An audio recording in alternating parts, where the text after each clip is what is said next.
I've always been the kind of guy who trusted deeply, maybe to a fault. My wife Emily and I had been together for almost a decade, and I thought we had it all: love, stability, and a comfortable home in the suburbs. But recently, things had felt off. It was subtle at first: Emily's sudden obsession with her phone, late-night calls, and a coldness in her eyes that I hadn't seen before. I chalked it up to stress from work, or maybe just a phase. Last weekend, I went to one of those high-end cocktail parties with my business partner, Jake, and his wife. I wasn't thrilled about it, but Emily insisted. As the night wore on, I noticed something strange. Emily was unusually affectionate with Jake. At first, I thought it was just my jealousy talking, but then I saw them whispering and laughing, their body language too intimate for my comfort. The moment I saw Emily lean in close, her hand lingering on Jake's arm, something inside me snapped. I excused myself and went to the bathroom, my mind racing. My heart was pounding in my chest as I tried to steady my breathing. I didn't need to see more. I knew enough. My wife was cheating on me with my business partner. I left the party without saying a word, my thoughts a whirlwind of rage and disbelief. As I drove home, I was overcome with a cold determination. I had always been a patient man, but now I had a plan forming in my mind. I was going to make them both pay. The following morning, I could hardly sleep. My mind was consumed with the sight of Emily and Jake's betrayal. I decided to take action. I started by digging through Emily's phone, a decision I'd never considered before but felt necessary now.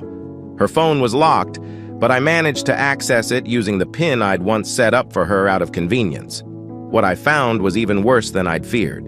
Dozens of texts and emails exchanged between Emily and Jake, filled with flirtation and explicit content. There were plans for secret meetups and coded messages about their intimate encounters. It was clear. Their affair was not just a fling, but something deeply ingrained. The real shocker came when I stumbled upon a series of photos. They were taken at various locations, always with Emily and Jake together. Dinners, weekend getaways, even a few that seemed to be taken inside a hotel room. Each image was a dagger to my heart. The evidence was undeniable, and the betrayal felt like a physical blow. With the cold certainty of a man on a mission, I knew I had to strike swiftly. I made copies of all the incriminating evidence, ensuring that nothing could be denied.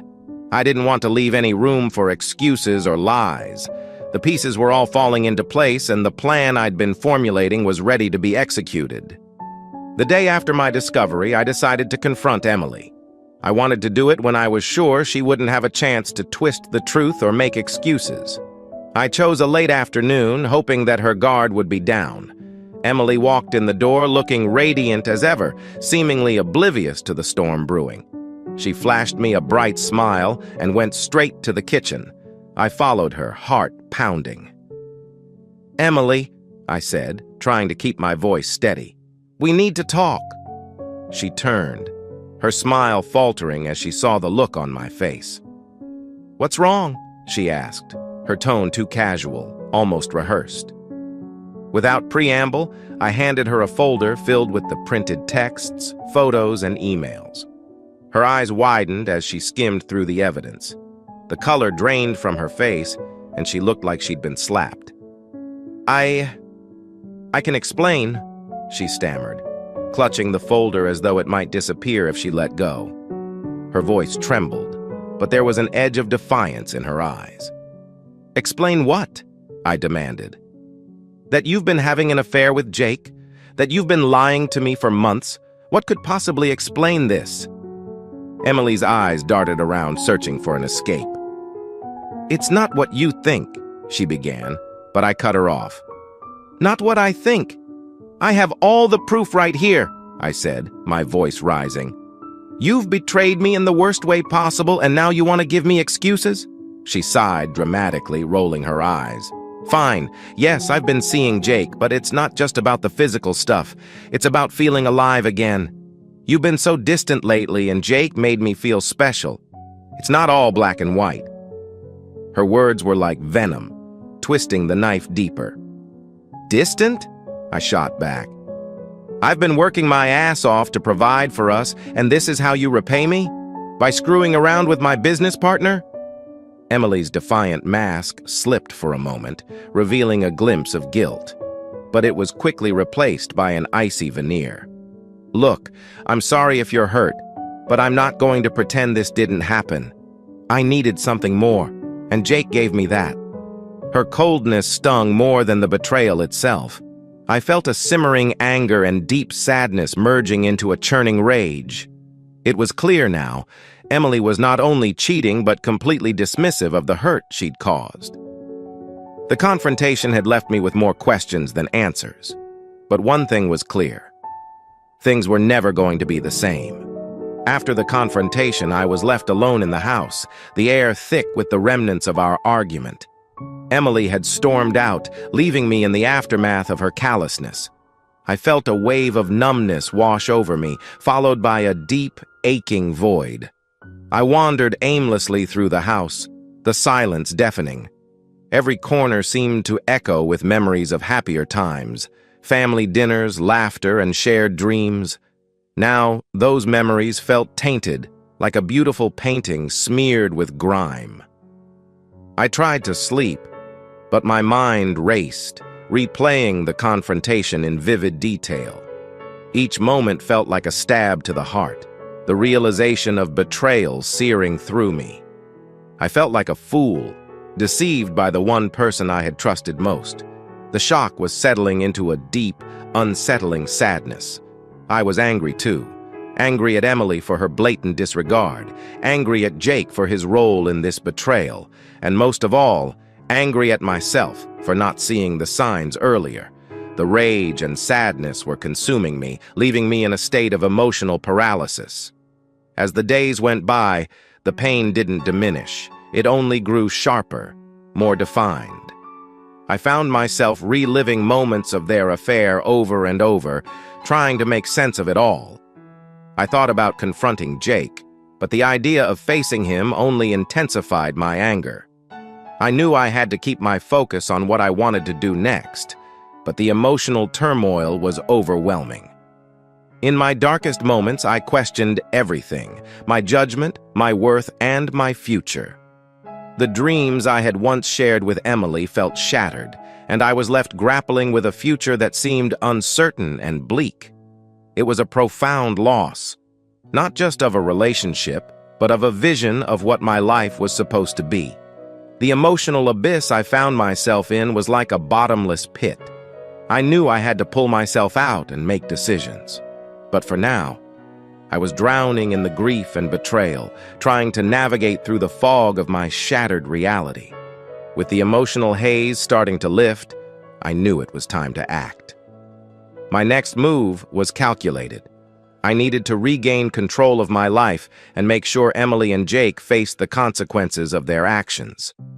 I decided to hit them where it would hurt the most, financially and publicly. I began by draining our joint accounts. It wasn't about greed, it was about making a statement. Emily had taken so much from me, and I wanted to ensure that her betrayal would cost her dearly. I made sure to transfer the funds to a secure account, one that Emily wouldn't have access to.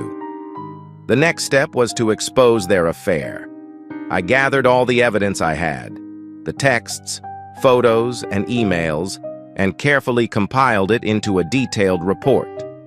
I knew that if I wanted to make the impact I intended, I had to ensure that every detail was clear and irrefutable. I sent copies of this report to Emily's family, her closest friends, and, most crucially, to our mutual acquaintances in the business world. As the report started to spread, I watched with a grim satisfaction. Emily and Jake's lives began to unravel publicly. Their affair was laid bare for everyone to see, and the fallout was swift.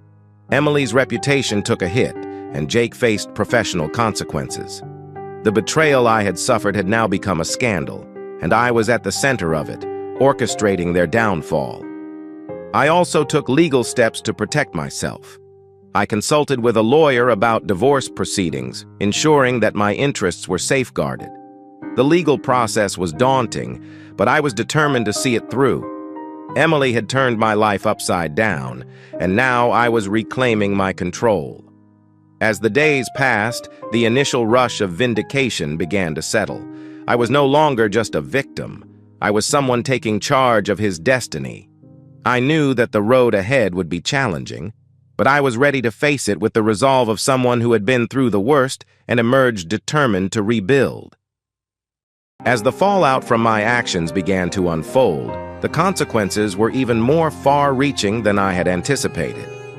Emily and Jake were suddenly thrust into the spotlight, their private lives splashed across social media and news outlets. The world seemed to watch as their carefully constructed facades crumbled. Emily's reaction was one of absolute fury. She called me repeatedly, her voice a mix of pleading and rage. I ignored her calls, knowing that anything I said would only fuel her anger. When we finally spoke, it was explosive. "How could you do this?" she screamed. "You've ruined everything. My career, my reputation. How could you be so cruel?" Her accusations were laced with hypocrisy. She had betrayed me, and now she was trying to paint me as the villain. "You did this to yourself," I replied coldly. "I merely gave the truth a voice. You wanted to live in deceit, and now you're facing the consequences." Jake, on the other hand, was trying to salvage his career. He made a public apology, but it was too little, too late. The damage was done, and his professional relationship suffered. The betrayal had left a mark on both their personal and public lives, and I was witnessing the unraveling of their world. In the midst of this turmoil, I found myself navigating a new reality. The anger and pain that had driven my actions began to morph into a different kind of energy, a focused determination to move forward. I realized that I needed to concentrate on rebuilding my own life, rather than getting lost in the wreckage of Emily and Jake's downfall. I started by addressing the legal aspects of the divorce. Meetings with my lawyer were now a regular part of my life, and while the process was draining, it was also empowering. I was reclaiming my life, one decision at a time. In the quiet moments, I reflected on the betrayal and the role it had played in shaping my actions. I was no longer just a victim of infidelity. I was someone who had taken control of his destiny and was forging a new path. It was a painful journey, but one that was leading me towards a future I had to build for myself. With the initial shockwaves of the scandal subsiding, I began to focus on the practicalities of my new life. The fallout from exposing Emily and Jake had left a significant impact on me, but it also provided a unique opportunity for introspection and growth. The divorce proceedings were moving forward, and I was beginning to come to terms with the end of my marriage. I moved out of the house we had shared and into a small apartment, a fresh start in a place that felt like mine alone. The space was modest, but it was mine, and it symbolized a new chapter in my life. Despite the emotional toll, I started to find small comforts in the routine of my new life. I took up hobbies I had neglected for years, reading, hiking, and even experimenting with cooking. These activities provided a sense of normalcy and distraction from the persistent pain of betrayal. One of the most significant changes was the shift in my social circle. Friends who had been close to Emily and Jake began to reach out, offering support and condolences. I was grateful for their kindness, but I also had to navigate a new dynamic in my relationships. The scandal had made me a focal point of gossip, and while some people were supportive, others were simply curious. Work became a refuge. My focus shifted to my career, and I found solace in the stability and structure it provided. I poured myself into projects, channeling my energy into building something positive out of the wreckage of my personal life. The success at work was a reminder that, despite everything, I still had the ability to achieve and grow. The emotional wounds were still there, raw and sometimes overwhelming. I started attending therapy sessions to help process the betrayal and navigate the feelings of inadequacy and loss. It was a difficult process, but slowly I began to understand the impact of the affair on my sense of self and my future. As time passed, I began to feel a sense of acceptance. The bitterness and anger that had once consumed me were slowly giving way to a more measured perspective. I had endured a profound betrayal, but I was learning to rebuild and find strength in the aftermath.